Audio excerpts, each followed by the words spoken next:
지금 푸신 거 같이 볼까요?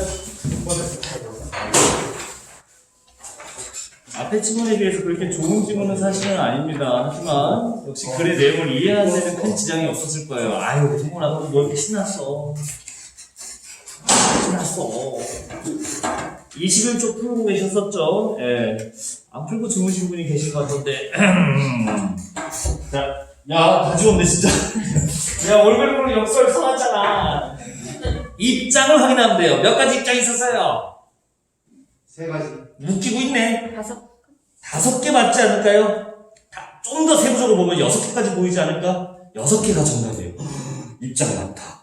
그러면 입장 간에 구분을 할 수 있으면 문제를 맞추게끔 해줍니다. 예, 마지막 문단에도 입장 하나 살짝 더 있었어요.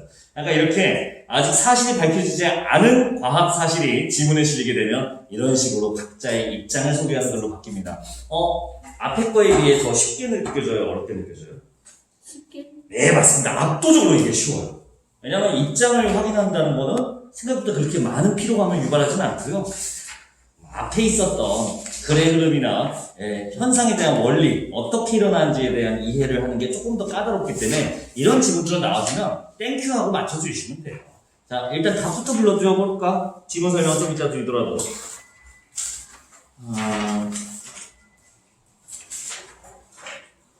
5번의 답은 1번이었고요. 어땠는지 모르겠습니다. 자, 6번의 답은 4번이고요. 7번의 답은 이거 조금 어려웠죠. 3번입니다. 진짜 있을라나? 다 맞냐? 다 맞았습니까? 괜찮습니다. 시험장에서 틀리는 건 참 기분이 나쁜 일이지만 연습하다가 훈련하다가 틀린 거는 아주 기분이 좋은 일이에요. 1문단 같은 경우는 올베르로 역설 나왔고요. 본문 내용 제가 설명 따로 안 드릴게요. 6가지 입장 너무나 간단하고 명료하기 때문에 이런 것들은 그냥 찾아가면 그만입니다. 문제 위주로 해설해 드릴게요. 5번부터 보겠습니다. 자, 5번에 4가지 보기 중에 뭘 갖는지 보라봐봐요. 해석 과정이 갖는 의의를 찾으래요. 의의. 근데 이 의의는 이 역설을 해결하는 다양한 입장 속에서 우리 인류가 찾은 지식 이렇게 봐야 되거든요. 새롭게 찾은 것 정도로 봐야 되고 A 보시면 규모가 한정되어 있다는 지식이 있다? 이거 3문단에 있었죠. 첫 번째 해석 내용이었습니다. 그리고 너무 대놓고 알려줬어요. 다만 이건 어때? 3문단에 첫 번째 해석이 나왔는데 이걸로 왜 별이 있는데 밤이 밝은가에 대한 설명이 되나요?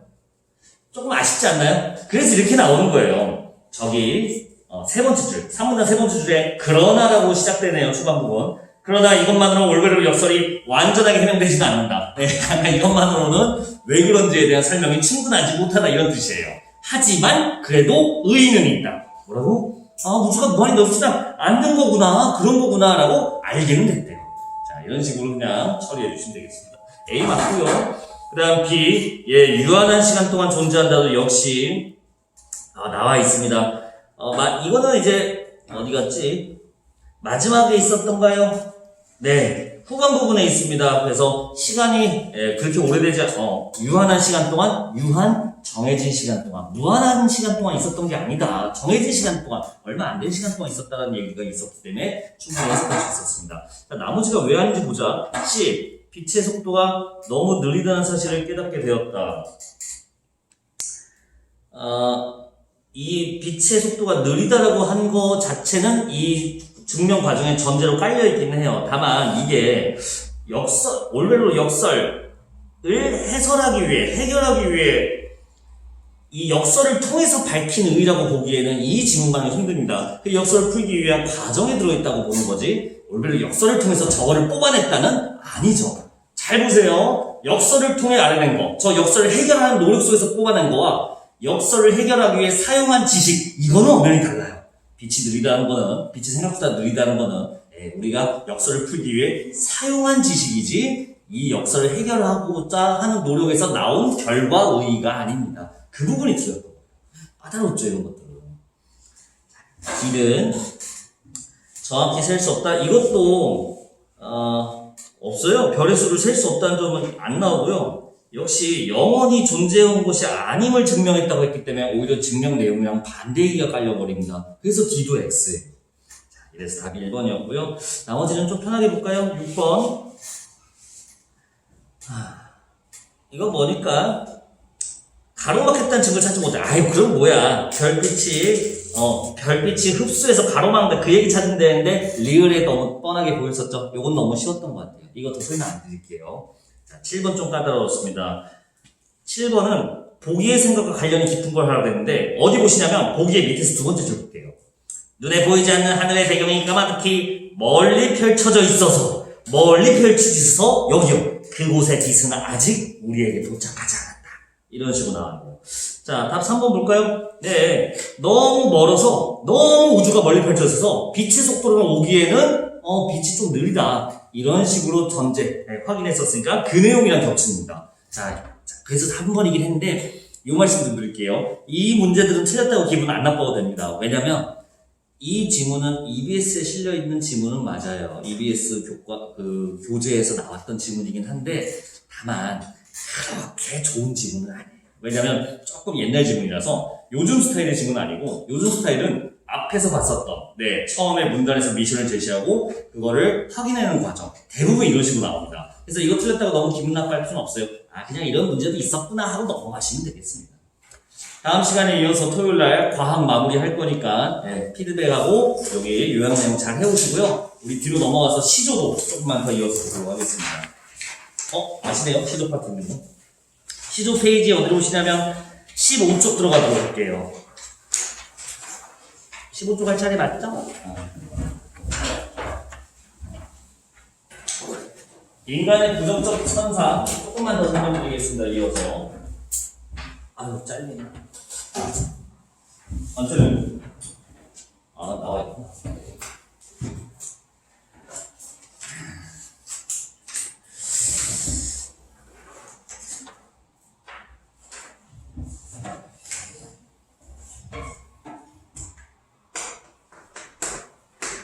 오늘 주제로 나와서 훈련할 시에서 나오는 정서는 바로 유한성에서 기반하는 정서들입니다. 유한성? 이게 무슨 뜻이야? 아까도 봤었는데 우주의 시간이 유한하다 이런 드립 있었거든요. 유한 뭔지 아시죠? 영어로 디피니티라고 하던가. 무한이 인피니티 아니냐? 그러면 영어 디피니티가 유한 아닌가? 아니 말고 뭐가 유한하냐면요, 모든 것이. 일단 제 목숨은 유한한가요? 아니지. 여러분들보다 얼마 안 남았겠지. 인간의 목숨은 하나예요. 목숨뿐만 아니라 사물은 어때요? 사물? 이 핸드폰 영원히 존재할까요? 지구에서? 여기 얼마 안 남았어요. 이제 갈 때 된 것 같아요. 금도 가고 물건도 영원하지 않아요. 마음은 어떨까요? 마음. 영원한 마음이 있을까? 제가 올해 결혼할 사람하고 지금 마음이 영원할까? 영원하지 않아요. 아니, 잠깐만. 가끔 보더라고. 자꾸 요즘 말하더라고. 변했어 하면서 맨날 나한테 그러는 거야. 그래서 그때 이제 내 속마음은 인간은 유한적인 존재거든. 그래서 인간은 원래 변해 라고 말하려고 하는데 그 경험을 통해서 그렇게 말하면 혼난다는 걸 알고 있어서 그래야 안 그렇게 노력할게 하고 넘어갔던 기억이 나요. 근데 제 생각은 변함이 없습니다. 인간은 변해요. 뭐도 마음도 변해요. 자, 그럼 이 유한성을 영원한 게 없다. 영원한 게 없다라는 걸 인지했을 때 인간이 느끼는 정서는 무엇이냐? 그거거든요. 자, 자기 목숨과 관련 있다고 하면요, 이 감정이 생겨요. 두려워. 무서워요. 여러분들 코로나, 우리 마스크 쓰고 우리 코로나 안 걸리고 노력하잖아요. 이유는 간단합니다. 코로나를 걸리면 하나밖에 없는 목숨이 없어질 수도 있대요. 그래서 우리가 그걸 두려워하고 피하려고 하는 거예요. 이 유한성 때문에 두려움이라는 게 생기구나. 또 있습니다. 사랑하는 사람이 커플이 있었는데 깨졌어요. 경험도 있으시나? 무슨 마음이 느껴질까요? 성원아, 무슨 마음이 느껴져 그러면? 알아? 미안하다. 경험 있으신 분들은 그때 그 감정을 생각해보세요. 영원하지 않는 걸 깨닫는 거야. 우리 사이 좋았던 사이가 영원하지 않고 깨지는구나. 좋아하는 마음이 사라지는구나. 그렇게 우리 때는 무슨 마음을 느낀다고 하면 허무함을 느낀다고 합니다. 동의하세요? 느껴보신 분들 굉장히 허무해요. 극도로 허무해요. 승관아 언젠가 알겠지? 어쨌든 극도로 허무하답니다. 근데 우리 수능 국어에서, 고등 국어에서는 허무함이라는 말도 쓰지만 실제 시험에서는 이 용어를 더 많이 써요. 바로 무상감이라고 해요. 무상감. 허무함이랑 비슷한 말이에요. 자, 그리고 방금 깨졌을 때 또 무슨 생각이 나요? 슬프죠. 또 허무함과 슬픔이 공존하죠. 슬픔도 느껴집니다. 이 유한성 때문에. 자, 인간이 수많은 부정적 감정을 느끼게 해주는 원인이라고 할까요? 유한함, 영원하지 않을 때는 생깁니다. 그러면 좋아하는 사람이 떠나게 된다면 그 작품에는 이런 정서들이 나올 거예요. 다만 이별, 좋아하는 사람과 이별한 거는 내 목숨과 관련있는 건 아니니까 요거는 배제하고 갈게요. 오늘은. 자, 오늘 배울 작품들은 누군가 사랑한 사람과 이별한 작품들에 대해서 나오는 정서들의 도출, 그 원리를 배울 거예요. 시를 먼저 보고 얘기해봅시다. 15쪽. 자, 첫 줄 볼게요. 방 안에 현는, 는이라고 읽어요. 혀다는, 이거 제가 한 거 하나, 어휘 하나만 체크해보도록 할게요. 어휘는 계속 쌓으셔야 됩니다. 중세 이런 옛날 시 볼 때마다, 이런 단어가 이런 뜻이구나 라고 봐야 되는데, 혀다 자주 나와요. 이것도 좀 알고 있으시면 좋아요. 혀다. 지혜야, 혀자. 여기 봐봐, 혀다. 현대어랑 똑같이 바뀌는 게 있습니다. 바로 혀다입니다. 근데 님들아, 혀다. 현대국어에서는 무슨 뜻으로 쓰여요? 이렇게 말하면 보통 불을 켜다 이렇게 말하더라고요. 예.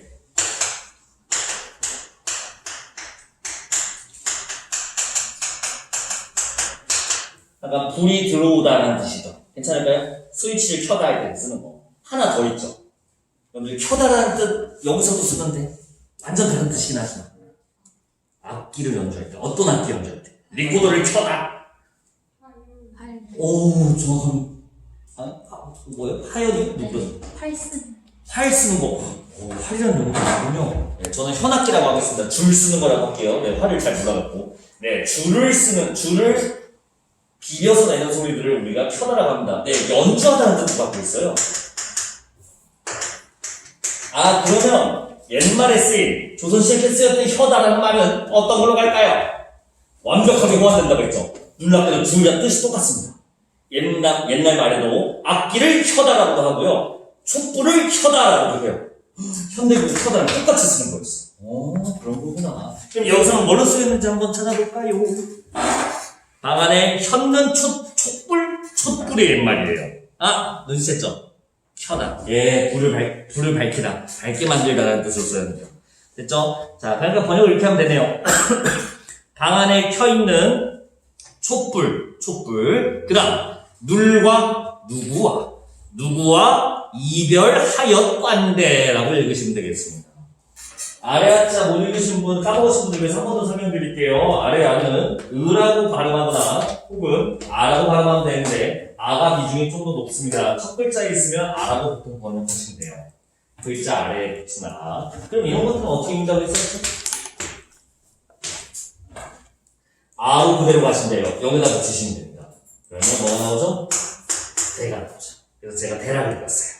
누구와 이별하였관대. 누구랑 이별하였길래. 이렇게 번역하면 되죠. 촛불을 지금 뭘로 본 거죠? 누구와 이별한 존재로 보고 있다고. 좀만 더 가볼게요. 겉으로 눈물 기고. 국외음악은 현대국어에서 일어납니다. 다시 국외음악 기억나? 우리 1학기 때 중간고사 때 많이 했잖아. 국외음악 디귿 이 앞에서 지읒으로 변하는 거. 근데 이거는 언제 일어나냐면 현대국어에서 발음할 때 나타나고요. 옛날에는 일어나지 않습니다. 표기할 때도 일어나지 않아요. 무슨 말이냐? 기고를 우리는 국외음악을 적용해서 읽으면 우리말이 현대말이 보여요. 눈치챘나요? 겉으로 눈물 지고요? 떨어지고. 겉으로는 눈물이 떨어지고. 속 타는 줄 모르는 거. 무슨 말일까요? 촛불을 이렇게 보는 거예요. 상상해봐. 촛불이 불이 붙어있어. 겉으로 어떻게 됩니까?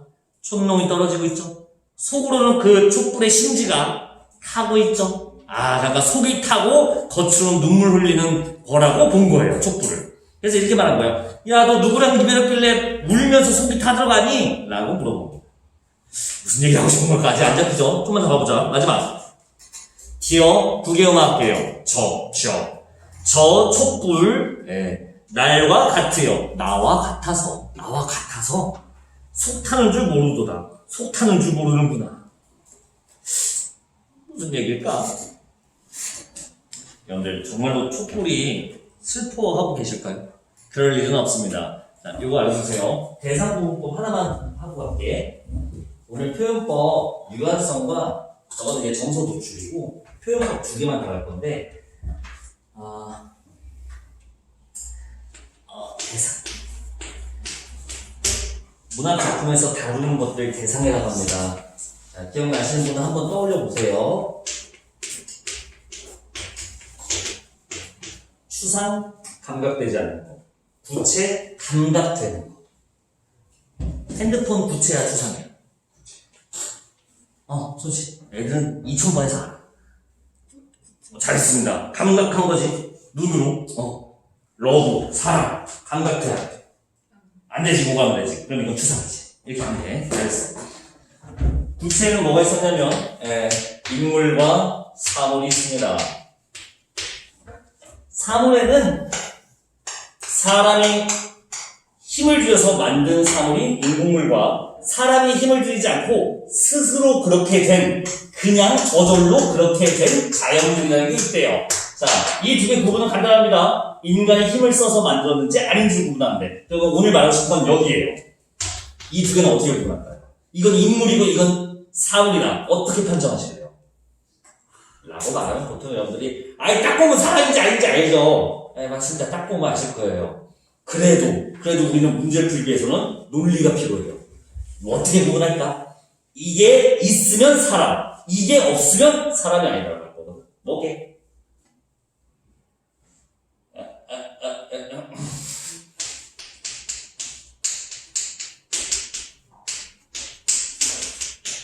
마음, 생각, 정서관념. 더 멋있게 말하면 마음과 생각이 존재하면 인물이라고 하고요. 부재, 없으면 그때는 사물이라고 합니다. 이거 말할 때마다 내가 맨날 조심히 하라고 하는 거. 여러분들 집에 뽀삐 계신 분 계시죠?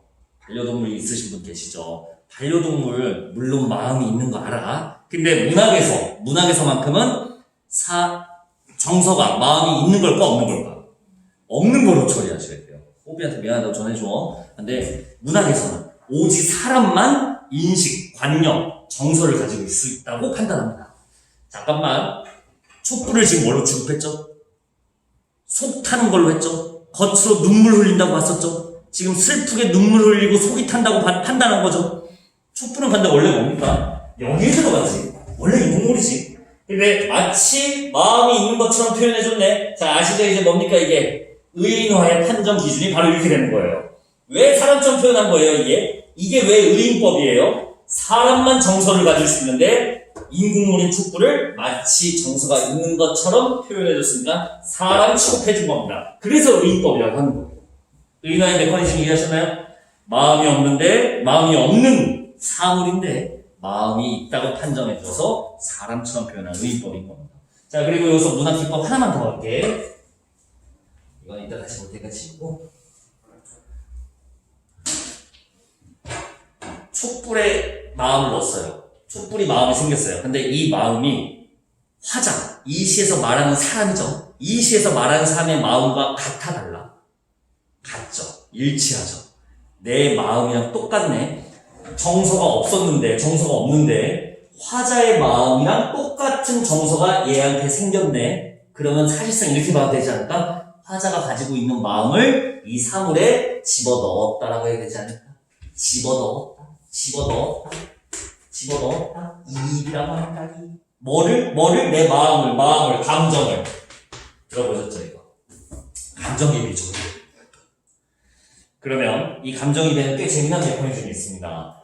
사물에다 감정을 넣네요. 그러면 감정이입을 했으면 무조건 의인법이다. 맞을까니까? 맞게 되는 거예요. 감정을 넣은 순간, 감정을 넣었으니까 무조건 사물이 감정이 생긴 거잖아. 감정이 있는 것은 인간밖에 없잖아요. 그래서 감정이입이다? 그럼 무조건 의인법이라고 처리하시면 무조건 맞습니다. 이 논리가 돼요. 조심해야 돼요. 그러면 의인법이면 감정을 넣은 거겠군요. 예, 이거는 아닙니다. 아닐 수도 있고 아닐 수도 있어요. 보통 아니에요. 조심하라는 거예요. 감정이입이다. 그리고 의인법이다. 이건 좋아요. 와, 의인법이다. 감정이입이다. 아니에요. 이 의인법의 방법은 감정이뿐만 아니라 다른 방법이 되게 많기 때문에 이런 거죠. 의인법을 만들 수 있는 수많은 방법 중에 하나가 감정이입입니다. 이 벤다이어그램 보실 줄 알죠? 감정이입이면 무조건 의인법이다. 맞나요? 맞지. 그래서 했다는 거야. 잘 생각해봐. 근데 의인법이면 무조건 감정이입이다. 최근에 이해하네? 조금 어려워? 괜찮아? 이 정도 이해하지.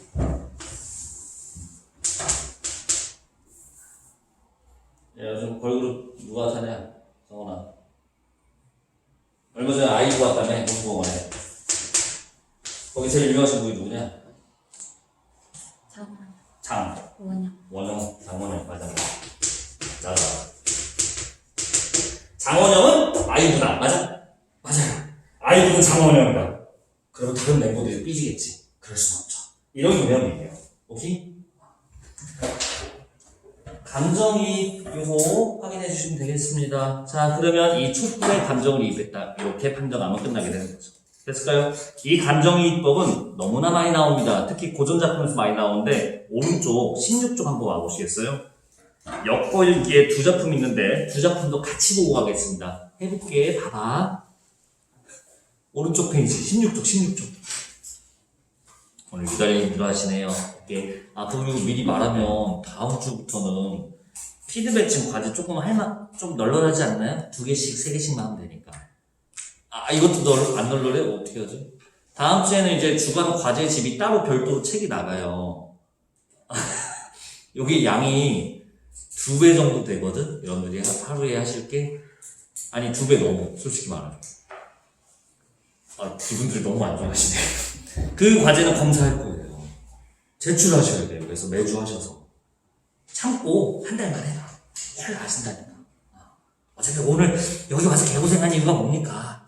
2학기 때 내신 때 좋은 성적 받으려 하는 거 아니야? 근데 여러분 1학기 때 공부해봐서 눈치채지 않았어요? 이거 잔소리 저번 주에 했지. 단순히 시험 기간 때 달달달 외우는 거랑은 좀 달라요. 내가 결국엔 똑똑해지고 문제를 처리할 수 있는, 글을 처리할 수 있는 사고력이 완성돼야 돼요. 근데 이러려면 좀 시간이 필요해. 그리고 노력이 좀 필요해. 다음 주에 주면서 잔소리 다시 할게요. 기쁜 소식은 다음 주 주말에 휴강인 거 아세요? 다음 주 토요일 날 학원 방학이에요. 갑자기 좋아하시네요. 문제가 생겼어요. 학원 방학이 토, 일, 월이에요. 그럴 순 없죠. 제 수업은 토요일, 월요일이죠. 야, 두 번 다시는 건 좀 그렇지 않냐? 이건 또 괜찮아요.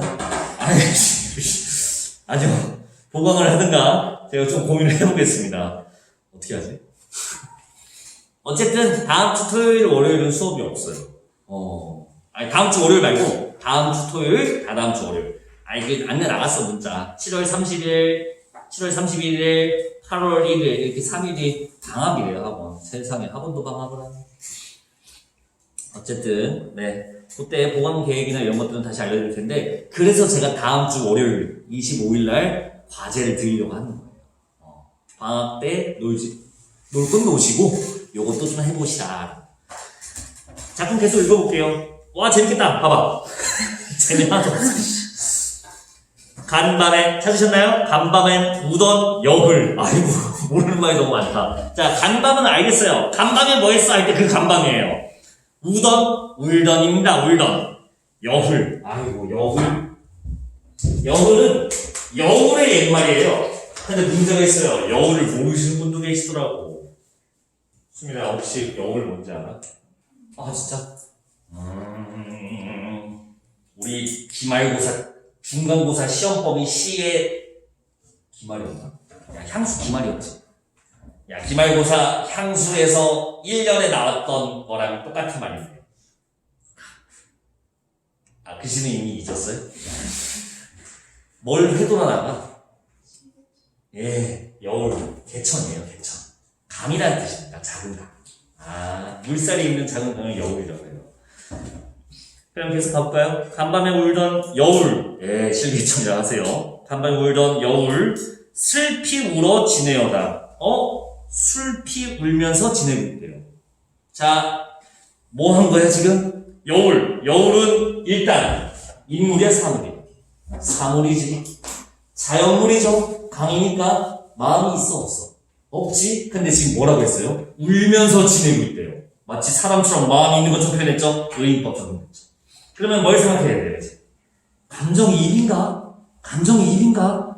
감정이입인지 판단하려면 아까도 말씀드렸지만 화자의 마음이 들어가야 돼요. 그러면 뭐 찾아야 돼? 화자의 마음이 같은지 아닌지 찾아야 돼요. 화자도 지금 울면서 지내고 있나? 그걸 확인하면 감정이입인지 아닌지 판단할 수 있거든. 가볼게. 두 번째 줄.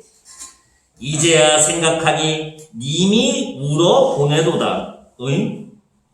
님 누군지 모르겠어. 이 님이 울면서 보내도다. 보낸 것 이도다. 이 물이 님이 울면서 보낸 물이래요. 또 뭔 소리야? 다음. 저 물이 거슬이 흐르고저 나도 울어 예니라. 자, 예니라에 대해 다시 한번 보시고요. 필수어휘. 예나 혹은 여다라고도 합니다. 꼭 알아두세요. 이거 너무 많이 나와서 가다, 사이다 둘 중에 하나입니다. 너무 많이 나온 필수어휘니까 꼭 챙겨두세요. 여다 내다. 아마 두 번째 말씀드릴 거예요. 자, 그러면 나도 울어내니로라. 나도 울면서 살아간다라고 번역하면 될 것 같거든요. 그러면 나도 울어. 화자의 정서도 울면서 살아가군요. 그러면 감정이입 맞나요? 맞게 되는 거예요. 어디에? 저 여울물이 화자 정서를 넣어서 울고 있다고 보는 거죠. 감정이입, 판정이입. 찾을 수 있겠죠. 그 아래 거는 너무 옛말이 많다. 자, 그래서 해볼게. 야, 이거 하지 않았냐?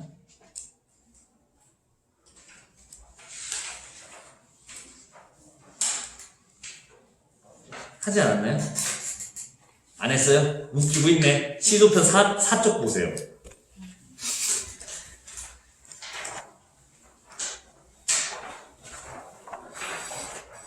했다, 이놈들아. 한 번만 더 가볍게 볼게요. 천만리 머나먼 길. 약간 먼 길에 고운님 여유고. 고운 드림 쳤었잖아, 그때. 기억나세요? 안 나는 것 같은데. 여희다가 뭐였어요? 기억나시는 분? 이별하다. 기억나시는군요. 이렇게 가야 돼요. 천만리 머나먼 길에 고운님, 내가 좋아하는 님을 이별하고 이렇게 가는 거였어. 그 다음 읽어볼게요. 내 마음 둔 데 없어 내가에 앉았으니. 내 마음 둘 데가 없어서 내가에 앉아있대요. 근데 뭐라 나오는지 볼까요? 저 물도 내 안 같아요. 저 물도 내 속마음 같아서, 내 속 안 같아서 울어 밤길 내놓다. 그때 얘다 했었죠. 울면서 밤길을 가는구나 라고 번역. 자, 자세한 해석은 앞에 있었으니까 그때 참고하시고요. 자, 이제 다시 보니까 이 물 감정이 맞나요? 맞는 거예요. 이 물도 울면서 가고 있어요. 나도 지금 님을 이별하고 앉아있거든요. 화자의 마음과 일치하네요. 이것도 감정이에요. 감정음이 이렇게 많은 시에 담겨 있습니다. 요거 잘 염두에 두시고 우리 문학 공부 계속 진행하면 될 것 같아요. 자, 다음 장 가도록 하겠습니다. 오늘 시 중에 이 교재에 실려있는 시도 중에 가장 어려운 시도고, 둘로 같은 경우는 2학년 1학기 때 하는 작품이긴 한데 오늘 조금 빨리 땡겨서 보게 됐네요. 자, 17쪽 보고 계시죠? 가볼게. 이거 제일 어려워.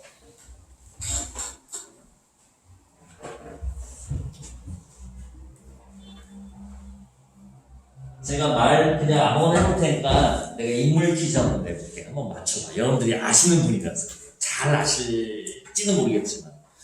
처음엔 조금 어렵게 줘볼까? 여기서부터 맞추면 한마리 어려워요. 계유정남. 오, 깜짝이야. 맞춘 사람 있네요. 자, 고생 많으셨고요. 오늘 여기까지 하면 될 것 같습니다. 뭘 가려고 그래, 여기 봐. 정확합니다. 계유정난이라는 게 있대요. 여러분들 초중학교, 중학교 때 배우지 않나? 알아? 맞아요. 수양대군이라는 사람이 있었는데, 수양대군 아빠 누군지 아세요? 여러분들 더 잘하는 사람이고, 여러분들이 심지어 살고 계신데, 세종이에요. 세종 아들이에요. 이 수양대군이. 정확히 말해서는 세종이 있고 세종 첫째 아들인데 이 사람이 나중에 왕이 됩니다. 문종이라고 해요. 둘째 아들 있고요. 셋째 아들인데 여기에 수양대군이 있네요. 네, 문종 동생이에요. 세종 아들들은 세종을 또 닮아서 참 능력이 다 뛰어난데. 근데 그 중에서 이런 사람들도 이제 되게 뛰어난 사람들이 많았는데 수양대군도 되게 뛰어난 인물이었는데 형이 워낙 넘사벽이었대요. 그래서 이 사람의 왕을 이어받고 별 탈이 없었어요. 여러분들 문종 다음 왕 혹시 누군지 아세요? 안주 이건 안 해. 자네가 아는 단종 데이터 뭐 있어? 뭐냐 그 유배가 뭐 얘 유배 갔고요. 왜 유배 갔어? 어린데 어. 대한민국이 리스였어요. 됐어요. 정확히 알고 계시군요. 여러분들도 이 정도로 알고 계시죠? 단종이 되게 어린 나이에 즉위한데요. 10살 때 왕이 된대. 아이고, 문종이 일찍 죽었나 보다. 다 아니에요. 문종이 일찍 죽지 않습니다. 살 만큼 살아요. 근데 왜 이렇게 어렸을 때 즉위해요? 둘째, 셋째 아들, 다 8번째 아들이에요? 아니, 첫째 아들이에요. 근데 왜 이렇게 어려요? 자, 문종은 아주 독특한 왕인데요. 보통 왕들한테 부인이 몇 명 있어요. 몇 명씩 있잖아. 왕비 있고, 그 아래 후궁이 있고, 많잖아. 문종은 좀 로맨티스트셔서 후궁을 안 둡니다. 딱 한 명의 부인밖에 안 둬요. 왕인데. 아주 독특하죠. 근데 그분이 이제 임신이 잘 안 된다 봐. 그래서 느지막하게 겨우 아들을 낳아서 한 명 낳아요. 그게 단종이에요. 그런 일이 있었구나. 문제는 단종이 이런 사유로 너무 늦게 즉위하니까 기반 세력이 별로 없었나 봐요. 그래서 수양대군이 아시다시피 단종을 몰아내고 이때 일으켰던 쿠데타가 계류정난이래요. 나중에 6시간 되어 수양대군을 몰아내고 즉 스스로 왕이 오르는데 그게 바로 세조가 되겠습니다. 이 아저씨예요. 수양대군이 몰아내고 단종을 몰아내고. 아까 유배 갔다고 말씀하셨는데 어디로 유배 갈게? 제주도 어떻게 알아? 훌륭합니다. 제주 유배 가서 결국엔 죽어요. 돌아와서 이게 참 웃긴 게 단종이 실제로 왕이 되면서 정치를 펼쳤던 게 있을까? 10살인데 10살이면 지금 초등학교 몇 학년이냐? 3학년? 초등학교 3학년이야. 뭐 했겠어? 당연히 할 수 없죠. 근데 많은 사람들이 지금 세조를 기억해요? 단종을 기억해요? 단종을 기억하죠. 꽤 재밌지 않습니까? 이런 사실들. 세조는 생각보다 많은 일들을 해요. 법정, 경국대전도 편찬 시작하고요. 토지개혁도 하고요. 많은 정책을 하는데 우리는 세조를 잘 기억하지 않고 단종을 기억하거든요. 재밌지 않습니까? 이런 것들. 왜 그럴까? 비록 능력은 뛰어나고 그렇다 하더라도 정의롭지 못하면 우리가 그렇게 옳다고 여기지 않는 우리 마음이 좀 있나 봐요. 그런 것 때문에 그런 거예요. 돌아와서 그 당시 때 신하들은 어떻게 됐을까요? 이제 선택을 해야 돼요. 단종, 비록 폐위됐지만 그래도 내가 임금을 섬겼으니까 변하지 않고 변하지 않는 마음으로 계속 섬길 것인가, 아니면 마음을 바꿔서 세조를 따를 것인가, 이 판단해야 되는 순간이 옵니다. 그 상황에서 이 수양선 바라보며 라는 시가 어떤 마음인지 한번 체크해보면 될 것 같아요. 자, 시작해볼게.